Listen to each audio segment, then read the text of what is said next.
Good morning students.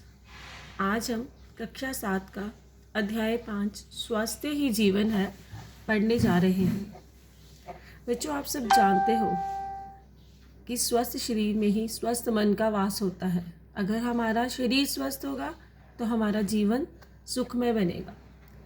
इस पाठ में भी स्वस्थ और सुखी जीवन के लिए कुछ नियम बताए गए हैं जिनका पालन करके हम जिंदगी में सुखी रह सकते हैं। हमें स्वस्थ और सुखी जीवन के लिए घर की साफ सफाई, शरीर की स्वस्थता, संतुलित आहार, व्यायाम और हंसी के महत्व को समझना चाहिए। स्वच्छता अभियान के इस दौर में केवल बाहरी स्वच्छता ही नहीं, शारीरिक स्वच्छता और वैज्ञानिक और वैचारिक शुद्धि भी आवश्यक है।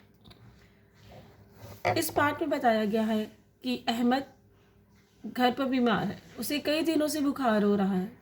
उसके पिताजी ने उसे बहुत बार समझाया कि वे बाज़ार की गंदी मिठाई जिस पर मक्खियाँ बैठती हैं मत खाया कर, परंतु वह नहीं माना, जिसकी वजह से वह बीमार पड़ गया। उसके विद्यालय में खेल कूद संबंधी कार्यक्रम हो रहे थे और वह स्वयं कबड्डी का बहुत अच्छा खिलाड़ी था। आज उसकी कक्षा के विद्यार्थियों का 8वीं कक्षा के विद्यार्थियों के साथ कबड्डी का मैच था, परंतु अगर अहमद अस्वस्थ ना होता तो अपनी कक्षा की ओर से खेलता। उसे कितनी खुशी मिलती और जब वह जीतता उसके खेल की प्रशंसा भी लोगों द्वारा की जाती। इसलिए किसी ने सच ही कहा है, तंदुरुस्ती 1000 नियामत है। यदि हम स्वस्थ रहते हैं तो हमारा मन भी स्वस्थ रहता है।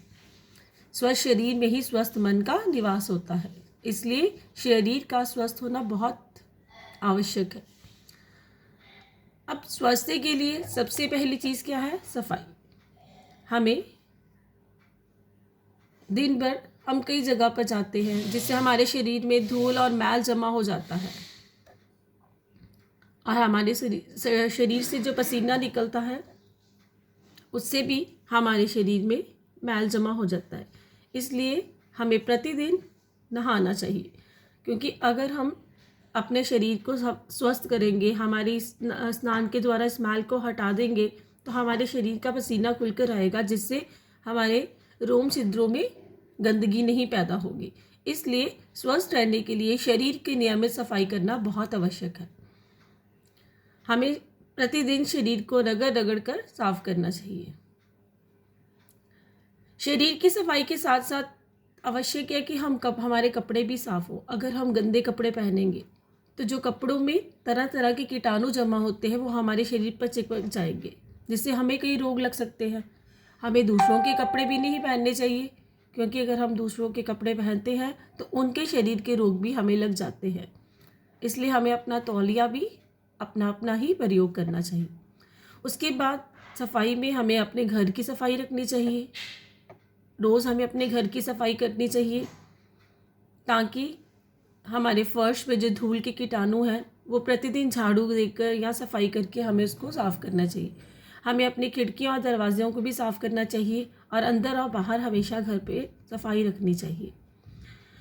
अच्छे स्वास्थ्य के लिए ताज़ी हवा और धूप भी बहुत आवश्यक है। इसलिए हमें अपने मकान ऐसे बनाने चाहिए जिसकी खिड़कियाँ और रोशनदान यथासंभव खुलते रहें और ताज़ी हवा अंदर आ सके और कमरे की जो गंदी हवा है वो बाहर जा सके, क्योंकि गंदी हवा में बार बार सांस लेने से वह हवा दूषित हो जाती है और हमें कई प्रकार के रोग लग जाते हैं और हमें हानि पहुंचती है।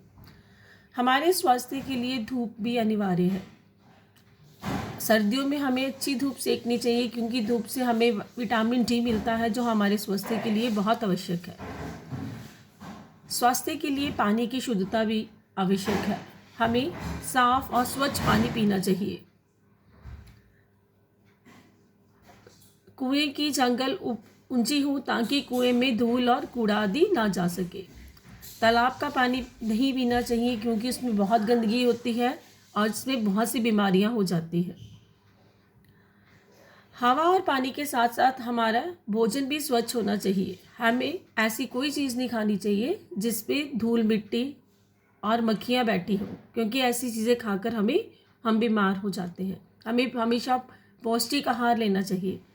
जंक फूड खाने की बजाय हमें रोटी और दाल, हरी सब्जी, फल और दूध ज़रूरी लेना चाहिए। ये ज़रूरी नहीं कि हमारा जो खाद्य है वो महंगा हो। हम मूली, गाजर, पालक जैसी सस्ती सब्जियां खाकर भी स्वस्थ रह सकते हैं। जो लोग शाकाहारी हैं उन्हें दूध और दही की मात्रा अधिक लेनी चाहिए। बच्चों की शरीर की वृद्धि के लिए दूध अत्यंत आवश्यक है, क्योंकि दूध अपने आप में एक पूर्ण भोजन है और दूध पीने से बच्चों को सभी पौष्टिक तत्व मिल जाते हैं और उनका शरीर स्वस्थ रहता है। इन सब के साथ साथ बच्चों हमें व्यायाम भी करना चाहिए, क्योंकि व्यायाम करने से हमारी मांसपेशियां बढ़ती हैं और मजबूत होती हैं। हमारे शरीर में शक्ति और स्फूर्ति आ जाती है। हमें तरह तरह के योगा करना चाहिए, तरह तरह के योग के आसन करने चाहिए, जैसे शीर्षासन, स्वरंगासन, सूर्य नमस्कार आदि। इन सब के साथ साथ हमें ज़िंदगी में प्रसन्न भी रहना चाहिए। प्रसन्न रहना और हंसना स्वास्थ्य के लिए बहुत ज़रूरी है। चिंता हमारे शरीर पर बहुत बुरा प्रभाव डालती है, इसलिए हमें चिंता को छोड़कर और हंसते रहना चाहिए। धन्यवाद।